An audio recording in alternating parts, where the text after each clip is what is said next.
Welcome back, nerds, to the Blizzard ANZ Pro League brought to you by Gamester. We're going to be hopping into Abyssal Reef momentarily for Pezz versus Azure. I can't wait. This match could define how tonight goes, like overall. And I'm really keen to see exactly how both players approach the matchup, what openings they're going to be using, what they've prepared. I think that they would have practiced a lot for this match because this is what it all hinges on. Really tough to ask Ice coming in next to beat Probe, who's going to be the best form that he's pretty much ever been, the best player in our region, and I don't think that's a controversial statement to make. That map is going to be so incredibly difficult. If Pezz can't win here, it might be all lost for Downfall, and their chances to get into the grand final could rest on his shoulders. Exactly, yeah. And I mean, it's just, it would be tough even if it was someone a little more experienced than Ice coming up in that third map. Probe is just like the last guy you want to hit in this map pool, and Legacy, I think, have placed him really well there to potentially seal it out on map number 3, when previous weeks they've put him as their starter. So I think that preparation has served them well, and we'll really have to see what it comes down to in game number 2. A lot of faith in Pezz here, but what can Azure bring to the table? Yeah, well, let's get into it, Zeph, and introduce our players, starting with, up here in the top left-hand corner of Abyssal Reef in the blue, playing for Team Downfall Gaming. Can he do it? It's Pezz.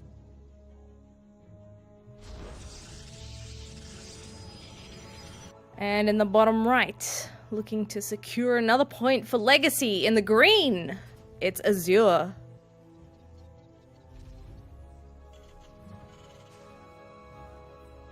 And before we really get into the thick of it and start talking about both players' openings, I just wanted to say, every step along the way, based on the players that they've had, and with the benefit of hindsight, Legacy's map choice for their players and the position that they play them in, I think has been flawless. I've been really impressed with them.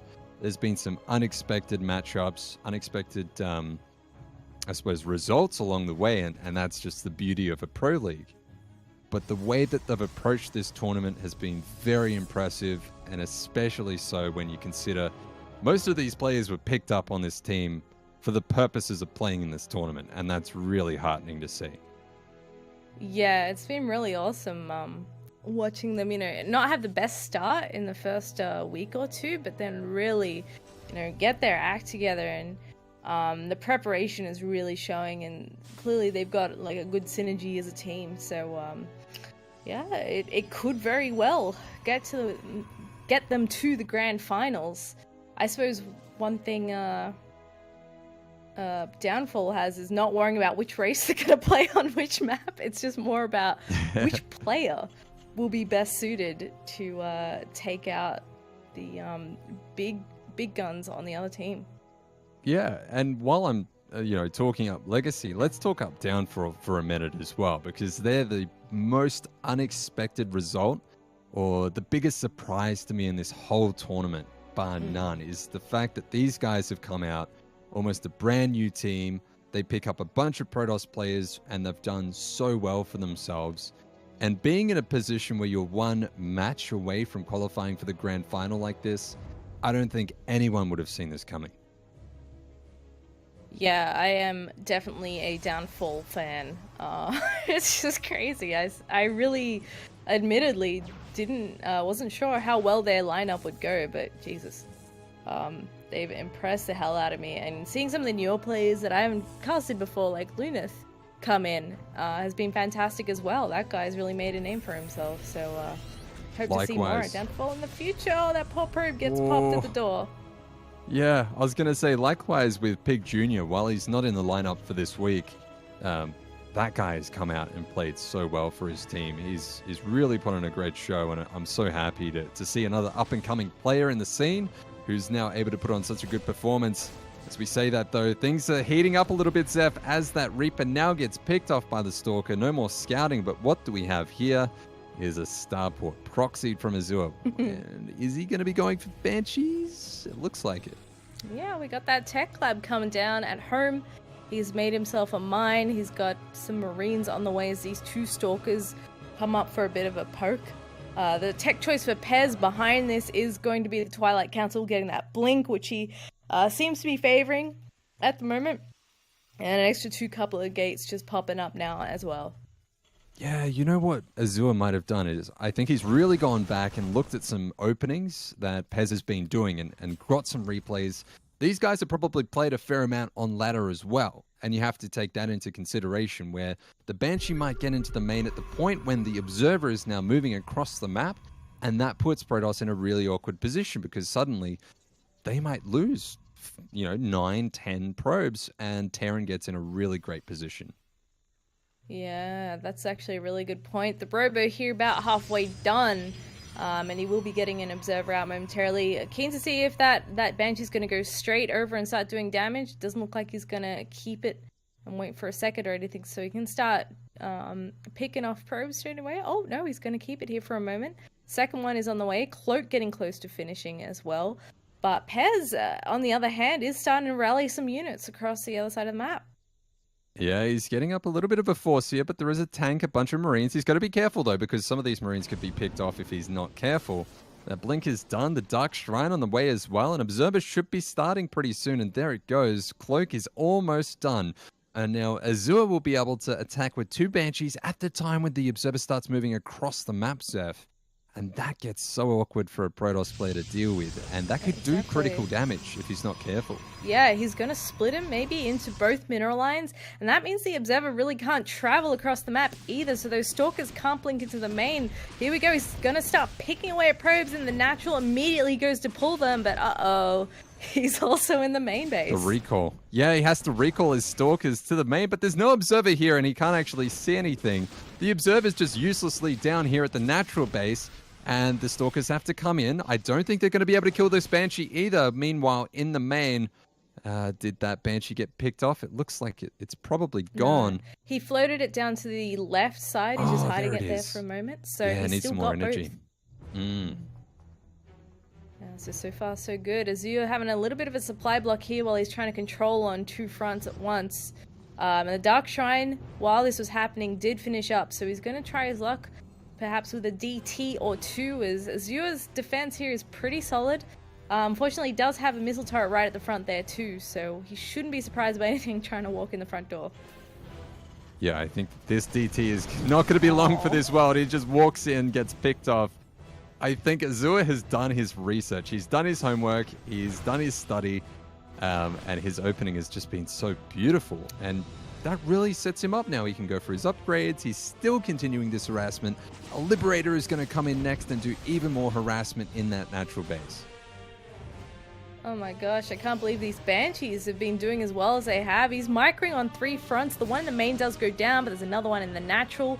The one that was at the third might have just now gotten picked off, but he's already cleared out the equivalent of a fully saturated mineral line. So Azure's got to be pretty pleased with that. He's going to be so happy, and not just that, but the amount of lost mining time here for our Protoss player is insane. Now, Azure's supply hasn't yet exploded, but he is adding all of that production on. He's got a great now capacity to produce a lot of units very quickly. There were some supply blocks along the way, and honestly, that's not unexpected when you're trying to micro on 3 fronts and keep up with your economy at the same time. Now, Pezz has deflected everything, so he's got a little bit of breathing room here, but I think the psychological damage that would have been done is something to consider as well. It's now very difficult for him to turn around and deal with this attack that's coming in just a couple of seconds' time. Yeah, it's stressful, it's messy, and Azure's coming in, he's building 2 bunkers on the front lines and a missile turret to help deal with these DTs. And a couple of scans being used up there for Azure, but he's got the prime position here. Nice use of warpism by Pezz though. He can warp in behind and maybe try and go for a sandwich, but it is spotted by Azure as he boosts that medevac over as well. I'm not sure I quite like this for Azure, but he will be able to get those bunkers up before the attack starts. If Pezz was going to make something happen, it would have had to happen before now, because this position is almost impenetrable, Zeph. This is a great way to use the terrain on the map to your advantage, but the charge lots are going in. They might be able to take out all of the tanks. A couple more shots are going to be going down, and the blink on the tanks as well. But some of the tanks are still alive. The focus firing from Pezz just wasn't good enough, and now Azure takes a commanding lead with another army coming around to the left. Beautifully done by Azure. Hero Zealot does clean up the siege tanks, but now Azure has room to move. There's Zealots and an Immortal here, but he's moving up into the natural. He's got units coming into the third, and Pezz doesn't really have enough units to spread between his bases. And Stim's going to be finishing up in about 20 seconds time as well. Zeph, the Medivac will pick up and move on out of there. A lot of mining time now being denied at this third base, while Azure should be able to float out his own command center that I think should have finished during all of that as well. So he'll have a great transition going forward. He'll be able to add more upgrades on. This attack does get cleaned up. But overall, looking very good for our Terran player. Yeah, very nicely done. Has managed to get himself to about 26 worker kills now. So he's done very good on keeping that economy even with Pezz. Pezz does have an observer here at Azure's base. We can see everything that's going on as Azure moves out to secure that third base. And it looks like Pezz is going to try and contest that a little bit, put some pain back on Azure's side of the map, because poor Pezz has been stuck defending this entire game. Yeah, but Pezz, he has actually done a pretty good job at defense. He's cleaned everything up. We'll lose a couple of Zealots over here, and the pylon will fall as well. So that's one little win for Azure. Now, this is a little concerning for Azure, because the army is coming up, and Azure is completely out of position as Pezz moves up into the natural. It looks like Azure might just go for it, and maybe we've got a base trade on our hands. Yep, that's it. He's already too far gone, and he's realized, well, you know what, I'm just going to go for it. He's using the SCVs to start fighting a Zealot or two there in the main. Pezz actually pulls back, having a bit of a think about what to do. Perhaps might go for the recall? What? Like, why would you do this? He could have been in the natural this whole time, killing SCVs and taking out that natural base and looking for a recall later on, but he was so indecisive. If he was going to move back, he should have been moving back this whole time, Zeph, and now the Marines are stemming forward, and it looks like Azure is going to get into such a great position.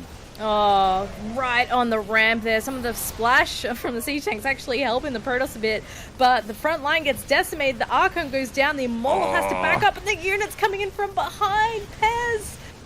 No, that's so not ideal for him, and the natural base is almost definitely going to go down here. Oh, it's going to get focused down by these Marines for sure. Now, Pezz does have a fourth base that he can use to saturate later on, but he's down about 40 supply right now, Zeph. Some of these Stalkers, they're pretty weak. They don't have any upgrades. Those are 1-1 Marines. They've got a lot of output in the damage, and Pezz even dropping below 70 supply. Goodness. That escalated so quickly.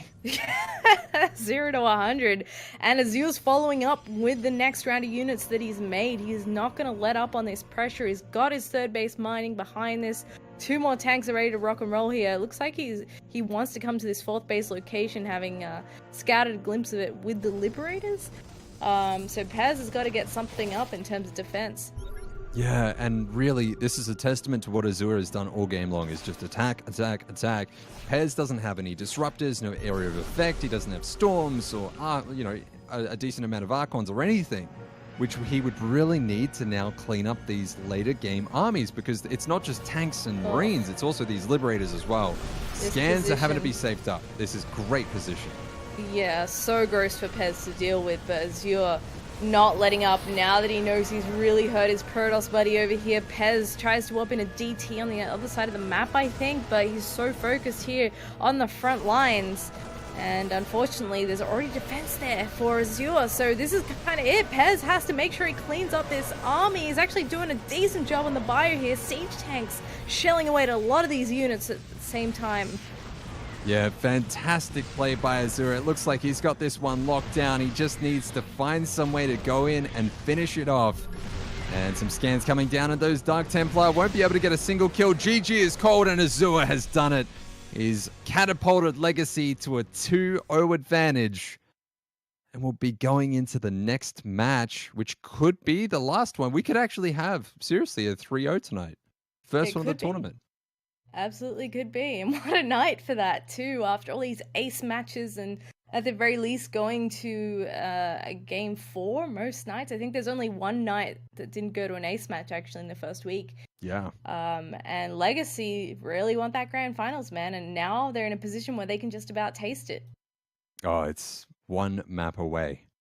And there's a lot resting on Ice's shoulders. Maybe he's been practicing, maybe some cheese or maybe a sniping build. But Probe, like we said before, he's the best player in our region, and good luck even taking a map off him in any tournament.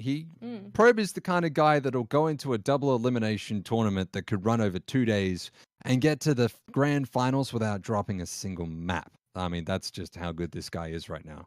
Absolutely. It's going to be a tough uphill battle for Downfall because they not only have to take out Probe in the next map, but they have to win the next 2 as well from that point. Not easy. So, yeah, it's going to be a tough one. It's going to be on Blackpink as well. So, guys, we'll get that lobby set up. Probe vs. Ice, a PvP coming right up.